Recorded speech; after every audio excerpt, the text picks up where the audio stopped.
Did you know some of the world's most unusual flowers are thriving right here in a suburban backyard? We've all tried growing unusual plants in our gardens, especially those that bloom in late winter and early spring. Welcome to a hidden woodland garden in Georgia, where rare Asian plants bloom. Join us as we explore the stories and exotic beauty behind these unusual plants and the gardener who brought them to life. Stay till the end and learn how to grow these unusual plants successfully in your garden. Charles Hunter is my name, and we live here in Smyrna on a 1.6-acre lot. The back area where the woodland are is 100-year floodplain. We have basically just a big woodland area back here. I have one section of the garden that's restricted to native plants of Korea, China, Japan, and Taiwan, which are plants that do well in our part of the country. Can you tell us what USDA hardiness zone you are now? It's 8A, suburban northwest Atlanta, Georgia. And how long have you been working on developing your garden? Well, we've lived here 27 years. I've just been slowly acquiring things any way I can get them. When we bought the house, that was actually kind of a lawn back there, so we just reclaimed it. Why don't we go take a closer look? One of the things that I grow, and I grow mostly Asian ones, is Arisaema. Arisaema, most people know what a Jack-in-the-Pulpit is in the woods. They certainly grow down all the way to North Florida, but Jack-in-the-Pulpit is Arisaema triphyllum. That's the American's common one. Here's one from Taiwan, Arisaema taiwanense, and it's got this radiate leaf. That's one leaf with all the, it looks like an umbrella on top. There's your pulpit, and there's your jack there. Some people just call them jacks, but the Asian Arisaemas, there's a lot more of them, and they're actually pretty showy. This little area in here is Taiwan, but back here is Japan. This whole area I'm looking at here? This is Japan here, and including over here. And these are getting just a little bit past bloom here. But this is one of the showy ones. You can kind of tell. I might have one that looks a little bit better than that. Arisaema Sakokianum. I don't know what the common name is. I just call it Japanese cobra lily. And much smaller than the other ones. Here's one that's pretty big. This is a different species, but these are getting just a little bit past bloom. This is Arisaema mayabari. I don't know what the common name of it is either. Here's another. Japanese and Chinese. It's in several Asian countries. This one's got an interesting name.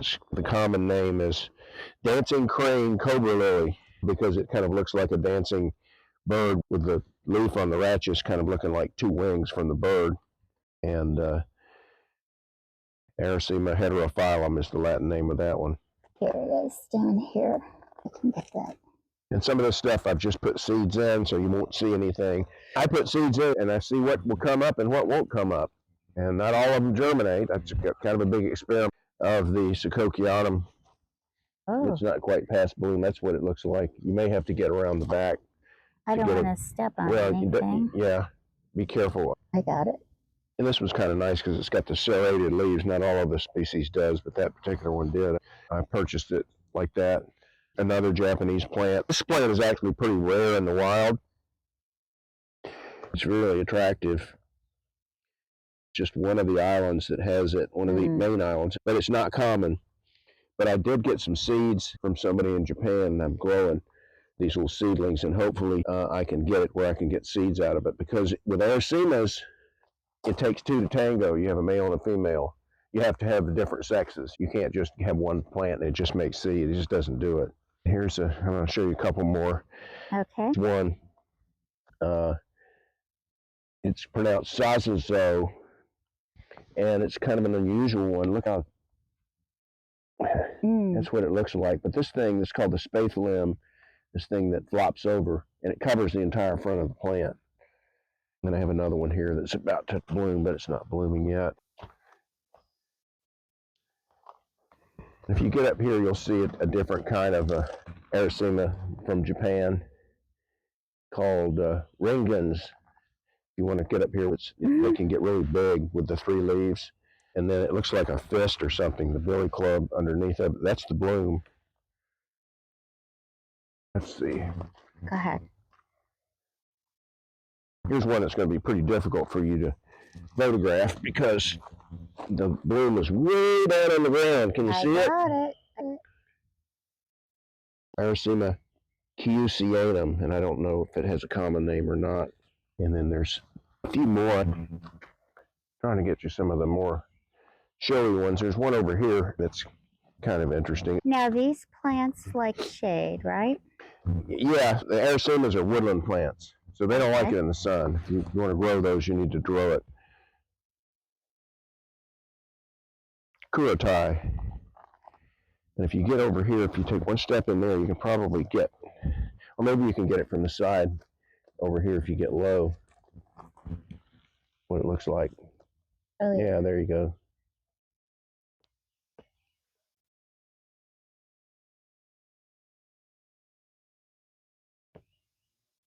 That's the same, Secokianum, but a lot of them are getting past bloom. And I get seeds off these things sometimes. these are spring bloomers. The Arisaemas, just like trilliums, and I haven't shown you any trilliums yet because I don't have any Asian ones. They don't do well here. Most of the trilliums are North American plants, but they're basically plants that get light while the deciduous, the sunshine's coming down through the trees, and then when the leaves get on the trees, it gets shady. Then they just kind of go to sleep for the year, and then they make their seed pods. If gnats, I think fungus gnats, I've been told, are the ones that can get inside of the spathe in one of these. Look at this thing. Wow. It's a hybrid, and it's still looking good. Between, I have two of them.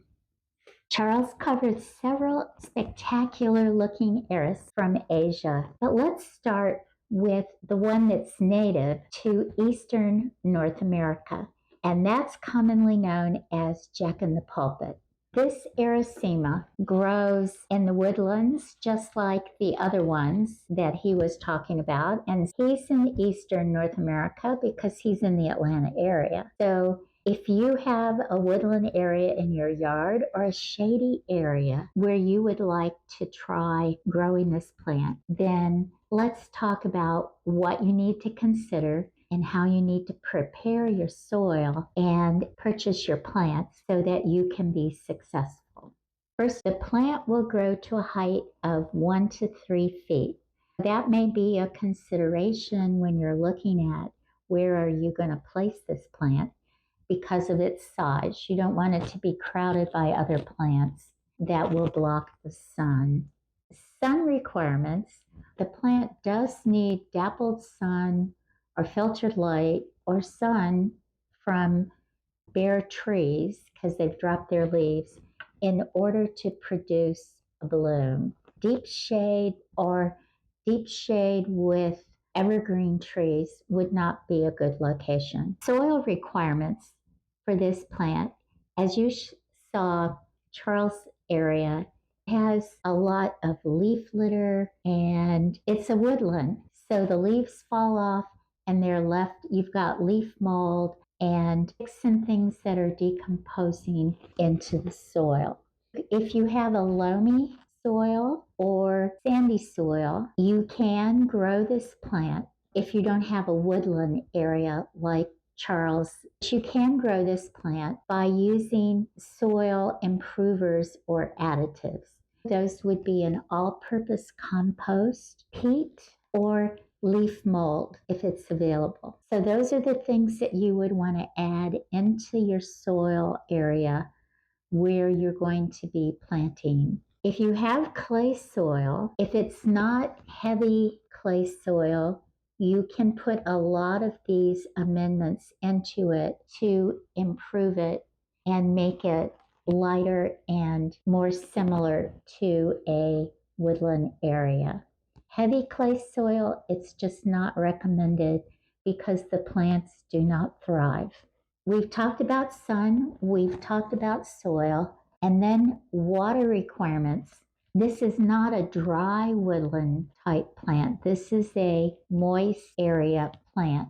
Not standing water, it will rot the tuber, but it needs to have some moisture, and that's where mulch comes in. And again, you can use the same leaf mold and all-purpose compost and things as a mulch, or you could put like a pine bark, the one that is now called pine bark mulch.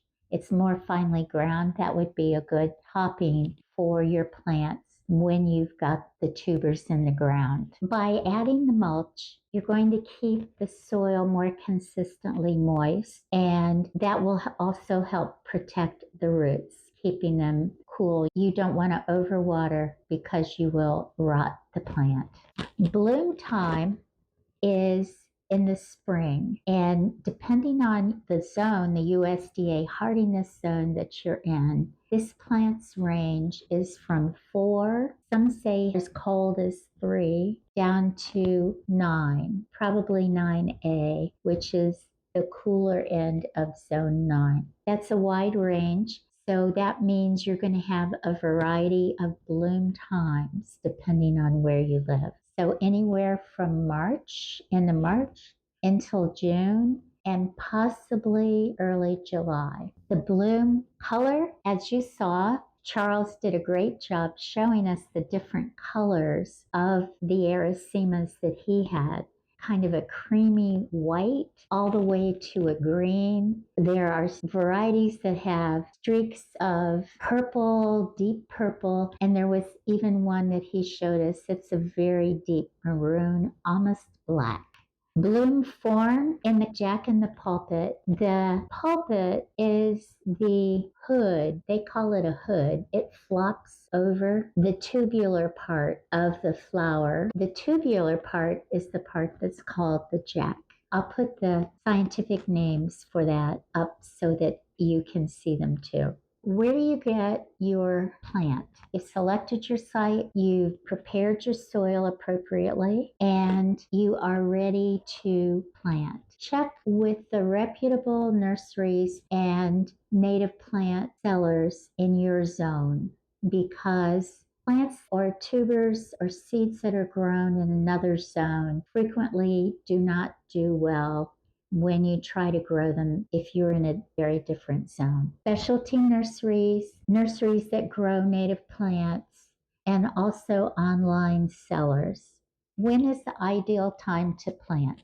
This plant is dormant during the late fall into the early spring. So you would want to plant anytime from, say, mid to end of October until the beginning of March, depending on how you can work the soil. When you have the plant, I would recommend starting with a tuber. I just think it's easier than trying to grow seeds. Although I know Charles pointed out to us that he had various areas in his woodland walk where he put seeds down, and he had marked the areas, and he made sure that he had the compost and that he kept them watered. But if you get a tuber, then you would plant it with the pointed side up, a depth of 1 to 3 inches. So it might look like about that deep. You would brush the soil back on top lightly. You're not going to compact this. You're going to just brush it to cover it. Put your mulch on top, a thick layer of mulch, whether it be, again, the all-purpose compost, the leaf litter, and then you can water that area and leave it alone. Sometime in the spring, when appropriate for your zone, you'll notice a first stalk coming up. That'll be followed by a bloom, which will be followed by leaves that are beautiful dark green, and they tend to cover or hover over the bloom. So you really have to look under to see. It's sort of like a protection. This native Arisaema, or Jack-in-the-Pulpit, produces berries, and they're bright red, very attractive. Do not be fooled. If you touch them with your bare skin, you may get a skin rash. So wear gloves and long sleeves when you're out working with this plant when the berries are there. The berries are poisonous to us, but are eaten by birds such as thrushes and small mammals. Compound in the plant that is the skin irritant and also toxic is a calcium oxalate. Do not eat the berries or gather the berries. A few design ideas that I may have mentioned or you've discovered along the way and watching so far. One is, of course, woodlands. If you've got them on your property, ideal place to put these plants. Consider a shady area, your shade garden. You want deciduous trees around. And you might have a shady native plant garden, and that would be ideal because this is a native plant. Good luck with your planting, and if you have these Jack-in-the-Pulpits or other Arisaemas growing in your garden, I'd love to hear about your experience. Thanks for watching, and if you've not subscribed, please subscribe. Garden Yay! See you again soon.